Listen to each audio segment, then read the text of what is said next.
Vivemos em um mundo onde a onda de terror e desastres tentam roubar a nossa paz, onde o mal sempre está tentando prevalecer. Mas vemos pela palavra de Deus desde o Antigo Testamento que o cuidado de Deus para com aqueles que o temem e o buscam é muito real e permanente. Fique atento a mais um programa Encontro com a Palavra. Aqui apresentamos a palavra de Deus como resposta a todas as mais difíceis questões da vida. Agora com você, Pastor Edson Bruno. É muito bom iniciar mais um encontro com a palavra, contando com a sua participação. Hoje daremos continuidade ao estudo do capítulo 8 de Romanos. Este capítulo apresenta uma passagem que intitulamos de A Sinfonia do Alinhamento. Estamos acompanhando a linha de pensamento de Paulo e chegamos às seguintes conclusões. Deus foi o iniciador de tudo, Deus é o poder por trás de tudo e é Deus quem está operando. O que Deus precisa de você é que você esteja em alinhamento com Ele. O problema é que Deus precisa pouco da nossa colaboração. Parece que Paulo nos disse todas essas coisas para que nós venhamos nos alinhar com os propósitos, o poder e a provisão de Deus, porque é Deus quem está operando tudo. Ajuda muito se apenas nos submetermos a Ele. Por isso, nesta parte do capítulo 8, Paulo fala sobre estarmos voltados para a carne ou para o Espírito. Quando nossa mente está voltada para a carne, Deus não pode trabalhar através de nós. Ele deixa de agir por causa da nossa disposição mental. Mas, se temos a mente voltada para as coisas do Espírito, entramos em alinhamento com Deus e é aí que Ele pode trabalhar através de nós. Paulo apresenta as promessas de Deus que são maravilhosas nesse trecho. Talvez o versículo 11 seja um dos versículos mais importantes da Bíblia, na questão da cura. Ouça, e se o Espírito daquele que ressuscitou Jesus dentre os mortos habita em vocês, aquele que ressuscitou a Cristo dentre os mortos também dará vida a seus corpos mortais por meio do seu Espírito que habita em vocês. Isso não é maravilhoso? Um servo do Senhor chamado A.B. Simpson experimentou a grande cura em sua vida e passou a enfatizar a cura no seu ministério por causa deste versículo. A lição que ele tirou foi a seguinte: se o Espírito que levantou Jesus Cristo dos mortos vive em mim, então ele pode ministrar vida ao meu corpo mortal, não apenas no meu homem interior. Ele tomou posse deste versículo e Deus o curou milagrosamente. Eu também tomei posse deste versículo e fiz dele minha oração fervorosa, mas não recebi a cura para o meu corpo mortal. Mas creio na cura do homem interior, e em mim essa cura se manifestou através da aceitação. Creio que a aceitação da enfermidade que tenho foi uma forma de cura interior. Paulo fala sobre os valores eternos nos capítulos 4 e 5 de 2 Coríntios.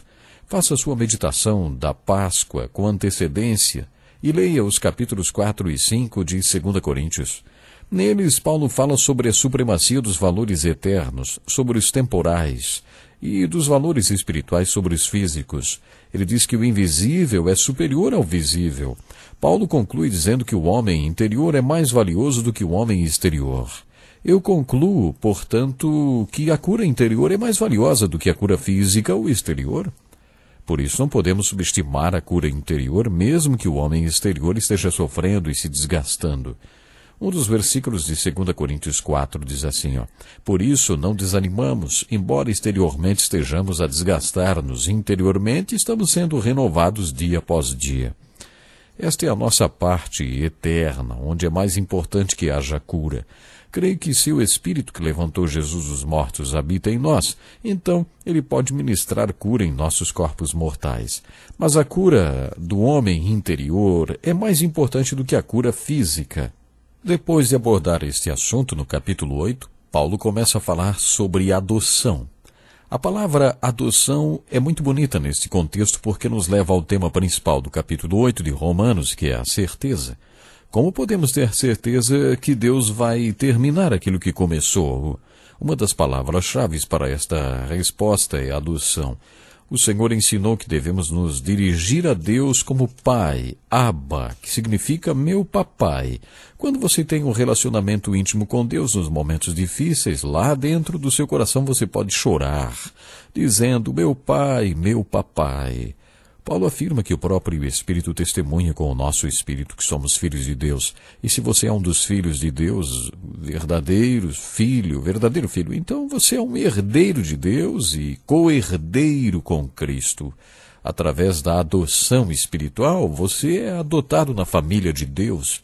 A seguir, Paulo escreve um parágrafo maravilhoso sobre a criação. Acho que esta é a parte mais importante do capítulo 8. Quando fomos adotados, tornamo-nos herdeiros com Cristo, se de fato participamos dos seus sofrimentos, para que também participemos da sua glória, Paulo escreve. E ao falar sobre este assunto, Paulo inicia outro parágrafo muito importante, no qual afirma que a natureza aguarda com grande expectativa. O que significa isso? Isso nos remete ao início da primavera. Um teólogo afirmou: vemos que a natureza está fazendo o que pode para recuperar o que foi perdido. De acordo com a Bíblia, a natureza foi afetada e entrou em decadência com a queda do homem, e por isso aguarda com grande expectativa, como espera a primavera, que se aproxima, para recuperar tudo que foi perdido lá durante o inverno. Mas depois vem o verão e o outono, e tudo muda e cai novamente, e o ciclo continua, como tem sido há milhares de anos. Paulo aplica esta figura da natureza a nós e afirma que nós também estamos em grande expectativa, porque sabemos que existe um potencial dentro de nós que não estamos vivendo. Deus nos deu este potencial como filhos de Deus, co-herdeiros com Cristo, e não estamos experimentando isso. Por isso também aguardamos com grande expectativa. Paulo usa esta ideia para falar do Espírito Santo. Ele também tem uma expectativa a nosso respeito e geme por causa disso. Da mesma forma, o Espírito nos ajuda em nossa fraqueza, pois não sabemos como orar. Mas o próprio Espírito intercede por nós com gemidos inexprimíveis. Essa expressão nos ajuda, no original grego, significa andar ao lado, com o objetivo de assistir. Este é o significado desta palavra usada para falar do Espírito Santo. Poderíamos fazer a seguinte tradução destes versículos: o que estamos dizendo é que, da mesma forma que a natureza aguarda com grande expectativa, nós também esperamos ansiosamente para que o Espírito venha ao nosso lado e nos assista em nossas limitações. Por exemplo, não oramos como deveríamos porque não sabemos o que orar. É exatamente isto que o texto quer dizer. Sabemos que, se pedirmos de acordo com a vontade de Deus, nossas orações serão respondidas. Já aconteceu com você precisar orar por alguma coisa e simplesmente não saber como pedir? Paulo ensina que quando isso acontece devemos orar do mesmo jeito, conhecendo ou não a vontade de Deus, porque o Espírito Santo intercede por nós com gemidos inexprimíveis. E o Deus Pai conhece os segredos dos nossos corações e as intenções do Espírito quando intercede pelos santos. Deus, é claro, sabe o conteúdo dos gemidos do Espírito Santo. E como o Espírito faz intercessões pelos santos de acordo com a vontade de Deus, o Pai responde estas orações. Por isso, quer esses gemidos sejam articulados em palavras ou não, ore do mesmo jeito, mesmo que você esteja gemendo no Espírito. No contexto deste ensino e nesta filosofia de oração, Paulo faz uma das declarações mais importantes da Bíblia sobre a providência e a soberania de Deus. Ele escreve: sabemos que Deus age em todas as coisas para o bem daqueles que o amam, dos que foram chamados de acordo com o seu propósito. Há duas condições muito importantes para que esta promessa se cumpra, ou seja, para que todas as coisas concorram para o bem. Isso não acontece para todo mundo, mas para aqueles que amam a Deus e para aqueles que são chamados de acordo com o propósito de Deus. Existe uma doutrina na Bíblia muito difícil de ser compreendida, a doutrina da eleição. Quer dizer, Deus elege pessoas para a salvação. Nesta passagem, nós nos deparamos com uma das declarações mais eloquentes sobre essa doutrina encontrada na Bíblia. No capítulo 9, veremos que este assunto é mais explorado. Paulo afirma: sabemos que Deus age em todas as coisas para o bem daqueles que o amam, dos que foram chamados de acordo com seu propósito. Esta é a palavra chamados. Esta é uma citação da eleição. Os que foram chamados de acordo com seu propósito. Pois aqueles que de antemão conheceu, também os predestinou para serem conformes à imagem de seu Filho, a fim de que ele seja primogênito entre muitos irmãos. E aos que predestinou, também chamou. Aos que chamou, também justificou. Aos que justificou, também glorificou. Como já disse, a primeira vez que me deparei com este texto foi logo depois que me converti e fiquei muito contrariado. Por isso tenho consciência de que existem pessoas que não aceitam bem esse ensino. As Escrituras ensinam duas verdades, como já dissemos. Uma delas é Deus elege. A outra depende de você também querer ser salvo ou não. Ele sabe de antemão, essa é a verdade. Deus sabe de antemão aqueles que crerão. Ele os predestinou, quer dizer, Deus predeterminou que eles crerão. Mas também depende daqueles que vão crer.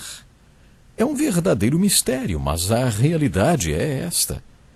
Depois, quando chegar o momento em suas vidas para que isso comece a acontecer, Deus vai chamar. A salvação é constantemente referida com um chamado.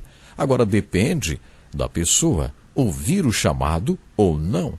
A questão é que a salvação é constantemente referida como um chamado. Portanto, como é um chamado, a pessoa pode responder ao chamado ou não responder ao chamado. Agora é que entra um ensino tão importante sobre certeza.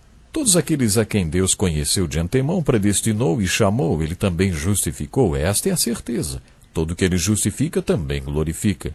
Glorificação significa redenção final do nosso corpo. E é isso que significa a nossa adoção como filhos. Nossa redenção é parcial, nossa salvação é incompleta, e tudo que Deus está fazendo em nossa vida não é pleno nem completo até que estejamos na eternidade. Na eternidade, nossa redenção será completa. Aí então todas as coisas serão manifestadas plenamente como a salvação. Seremos totalmente salvos na eternidade. Eu sei que muita gente fica atenta nesse momento que estamos estudando esse assunto e essa questão de predestinação. Muitas pessoas ficam atentas para descobrir a minha posição. Então, como eu já disse para vocês em um programa passado, eu creio plenamente que Deus nos escolheu, mas creio também que depende de nossa escolha. Mas como já estamos caminhando para o final do programa de hoje, deixe-me dizer o seguinte. Já falamos em um programa anterior, eu não sei como você se sente em relação a isso, mas você tem várias opções. Você pode decidir logo de saída que isso não é justo nem certo e perguntar assim, você espera que eu acredite que Deus faria algo desse tipo? Você pode resolver essa questão baseando-se na razão ao invés da revelação. Você pode simplesmente ser filosófico e dizer assim, eu não acredito num Deus que manda pessoas para o inferno. Eu creio que Deus é um Deus de amor, que Ele ama a todos e que todos serão salvos. Isto é razão e filosofia e não teologia. A revelação está ligada à palavra de Deus. Este pode não ser um assunto muito fácil de ser tratado, mas nós precisamos falar mais sobre esse assunto e nós vamos continuar tocando nele no próximo programa. Fato é, meu querido ouvinte, que você precisa ouvir o chamado de Deus.